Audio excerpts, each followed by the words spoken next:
In the NBA, in order to succeed, you can't just build a useful starting lineup. Now more than ever, you need rotational depth. The sixth man is one of the most important roles on the team because guys obviously get tired throughout the game and need rest, so the best bench player needs to be able to sub in and keep the team afloat without missing a beat.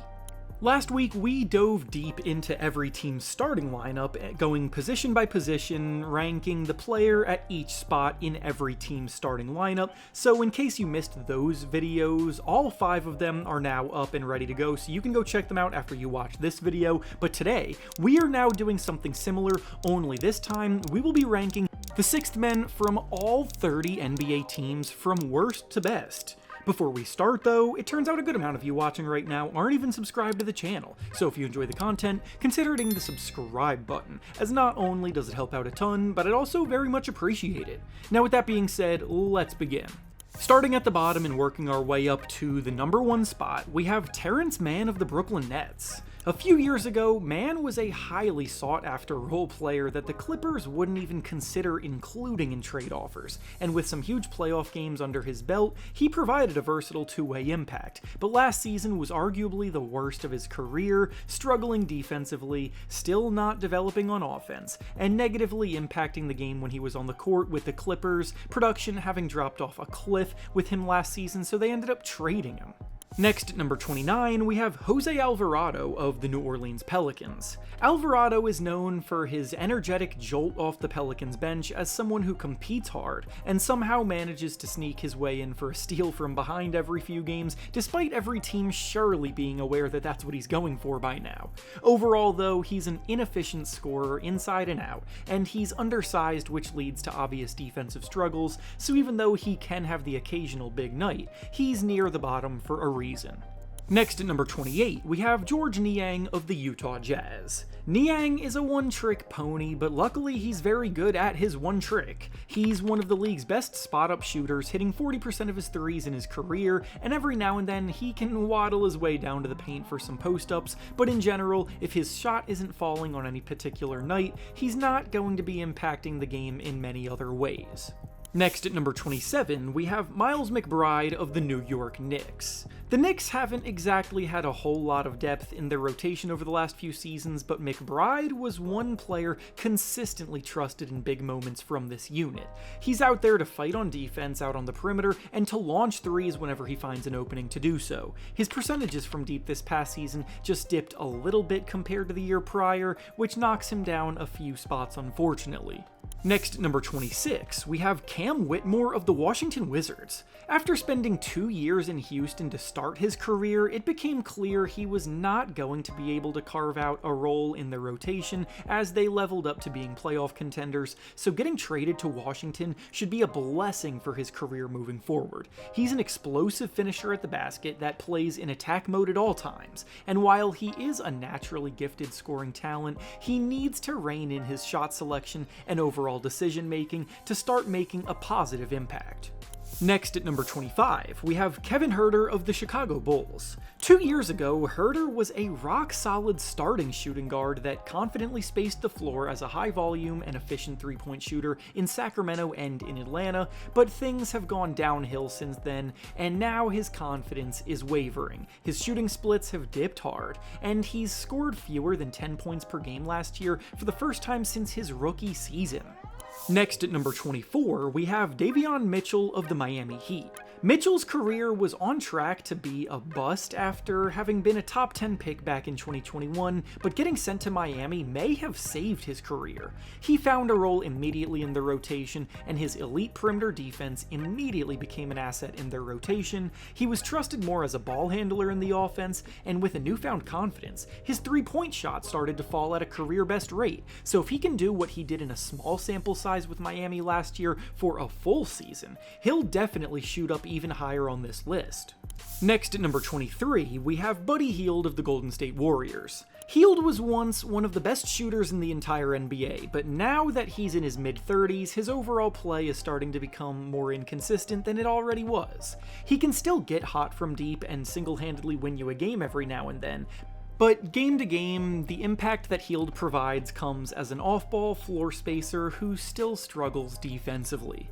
Next at number 22, we have Bruce Brown of the Denver Nuggets. 2 years ago, Brown was one of the most important players on Denver's title-winning team, but in the last 2 seasons since then, he's lost his way a bit, scoring fewer points, struggling with injuries, and not quite providing the two-way impact that he was once capable of. The hope is that, now that he reunited with the Nuggets this summer, it will bring back the Bruce Brown of old that served as a Swiss Army knife in their lineup, but for now, he's on the lower end of this list. Next at number 21, we have Marcus Smart of the Los Angeles Lakers. Smart is another player who, just a few short years ago, was one of the league's best role players, having won the Defensive Player of the Year award, with Boston serving as a leader on and off the court. Over the last few seasons, he's been hampered mightily with injuries. He hasn't been anything close to the all-defense level lockdown guy he once was, and now this stop on the Lakers may be his last chance at earning a big role in a team's rotation, unless he returns to form. Next at number 20, we have Grayson Allen of the Phoenix Suns. Allen may not be a flashy shot creator with the upside to torch teams on a regular basis like a lot of other guys on this list, but what he does do at an elite level is shoot threes. Allen led the entire NBA in three-point percentage 2 seasons ago, and last year he once again ranked amongst the league's best, hitting nearly 43% of his shots from deep, so when the Suns need a jolt of offense, he comes in and can get hot in a hurry. Next at number 19, we have Scoot Henderson of the Portland Trail Blazers. 2 things are simultaneously true. Scoot Henderson's first 2 years in the league have been incredibly disappointing, and he's also been steadily progressing as a point guard, though. Putting up 12 points and 5 assists per game off the bench last year is nothing to scoff at, and now he'll have both Damian Lillard and Jrue Holiday around him to learn from. Next at number 18, we have Grady Dick of the Toronto Raptors. Dick was the team's starting shooting guard all last year, but when the Raptors are at full strength, he'll be coming off the bench to ignite the offense. He's a confident shooter who has shown notable improvements as a creator off the dribble, and every now and then has a big scoring night, showing what he can do a few years down the line, maybe more consistently. But for a player whose appeal is as a quote-unquote sharpshooter, he definitely needs to improve his percentages to actually earn that title, because right now he's also a pretty underwhelming finisher around the rim. Next at number 17, we have Keldon Johnson of the San Antonio Spurs. Johnson has had some big scoring seasons back when the Spurs were at the bottom of the standings without anything to play for, but now with the team shifting towards playoff contention, we're seeing his role get reduced to being a bench option. He's a high-flying athlete at the rim with a ton of power in his game, but he's incredibly inconsistent. His defensive effort has gotten him in the doghouse on a few occasions, and his scoring has gone down 3 years in a row. Next at number 16, we have Chris Paul of the Los Angeles Clippers. This will likely be Chris Paul's last season in the NBA, and even at the age of 40, he's still capable of being useful in a rotation. He's not the dominant two-way floor general that he once was, with the foot speed definitely slowing down, but he still has that brilliant court vision and playmaking instincts to fall back on, and to this day, runs an effortless pick and roll. So with him returning to the Clippers, he'll be an amazing backup to James Harden this season. Next at number 15, we have Tyus Jones of the Orlando Magic. The Magic have had a massive need for playmaking and perimeter shooting in their lineup, as they've been the worst offense in the league of the teams that have made the playoffs 2 years in a row now, and luckily for them, Tyus Jones provides both of those things. He's a true floor general point guard who plays selflessly to help the offense flow, and he also knocks down 41% of his threes, so when things get stagnant, he can come in and alleviate the pressure currently on Paolo Banchero and Franz Wagner's shoulders. Next at number 14, we have Karis LeVert of the Detroit Pistons. LeVert has been a steady secondary scoring option for years now, as a crafty ball handler that can score from all 3 levels and put pressure on defenses with his creation skills, but just because he can doesn't mean he always does so in the best way possible. He's a slightly below average 3-point shooter who definitely isn't the most consistent player in the world, but he can comfortably play as a shooting guard and a point guard, so he'll fill the shoes left behind by Malik Beasley and Tim Hardaway Jr. pretty competently in Detroit this year. Next at number 13, we have Nickeil Alexander-Walker of the Atlanta Hawks. NAW's production on the surface may not look as impressive as others below him on this list, but that's because he was playing in a Timberwolves system with a lot of mouths to feed around him. He's a knockdown shooter, a smart cutter, an athletic two-way wing that plays solid defense, and now that he's in Atlanta, he'll be playing next to Trae Young in an offense that desperately needs more creation, so he'll get the opportunity to break out to his fullest here. Next at number 12, we have Bobby Portis of the Milwaukee Bucks. Portis was a top 3 finisher in the 6th Man of the Year award voting in each of the 2 seasons prior to last year, but this past season, his play slid a little bit. His defense went from passable to pretty poor, and while he still ended up shooting the ball at an above average clip, he was once a 40% shooter from 3, so what he is now is definitely down from that. He still averaged about 14 points and 8 rebounds per game, playing with good energy, but his impact is no longer top 10 worthy in this category. Next at number 11, we have Jared McCain of the Philadelphia 76ers. If I'm being completely honest, I think McCain's upside is sky high, and wouldn't be surprised if he flew up a list like this or even won the starting shooting guard job by the end of the season. But with just 23 games under his belt due to injury, it's tough to put him in the top 10 right now. He's a lights out shooter with an outstanding understanding of how to move with and without the ball, getting to his spots and converting, and as long as he stays healthy this year, he has a bright future ahead of him.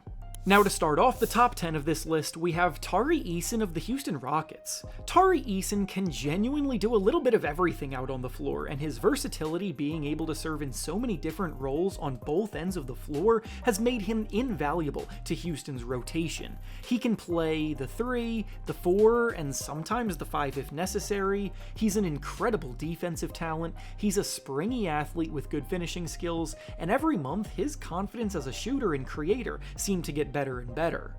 Next at number 9, we have TJ McConnell of the Indiana Pacers. McConnell may not have the production that stacks up with a lot of the players ranked behind him today, but after what he did throughout the Pacers' run to the NBA Finals in this year's playoffs, there just aren't that many sixth men that I would rather have on my team than him.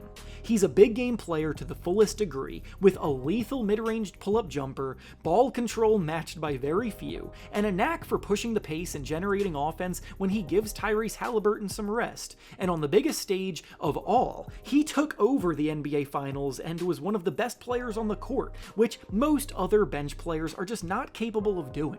Next at number 8, we have Alex Caruso of the Oklahoma City Thunder. Caruso was brought into Oklahoma City last summer to do all of the dirty work necessary of a team competing at the highest level, and it ended up playing a massive role in the team ending up on top, winning the finals this year. Caruso is a hounding perimeter defender who makes his presence felt in a big way without needing the ball in his hands scoring the basketball to do it. He's the ultimate grinder whose impact goes way beyond the box score, and all 30 teams dream of having a player like him in their rotation because of it. Next at number 7, we have Ty Jerome of the Memphis Grizzlies. Jerome was in the driver's seat early on this year to win the 6th Man of the Year award, but an unfortunate slide at the end of the year seems to have killed off a lot of the hype around him.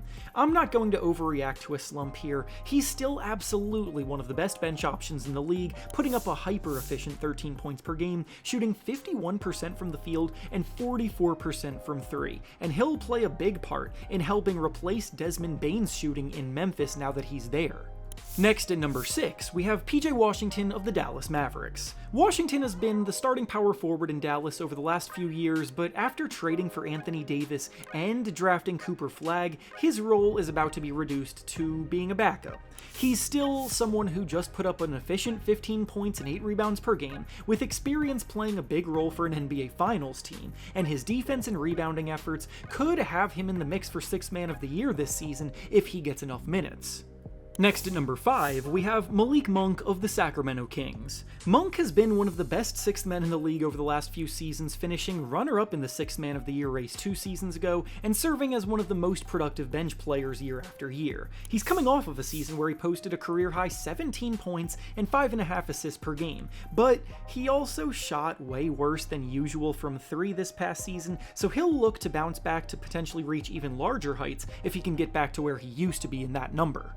Next at number 4, we have Colin Sexton of the Charlotte Hornets. Sexton has been a starter for most of his career to this point, but after being moved to Charlotte, he will likely be serving as their top bench option behind LaMelo Ball. I feel like the league has forgotten how good Sexton can be because of his disappearance from the spotlight while in Utah, but he's been one of the most efficient volume scorers in the game year in and year out, will work as hard as anybody out on the floor, and he just put up 18 points per game last season.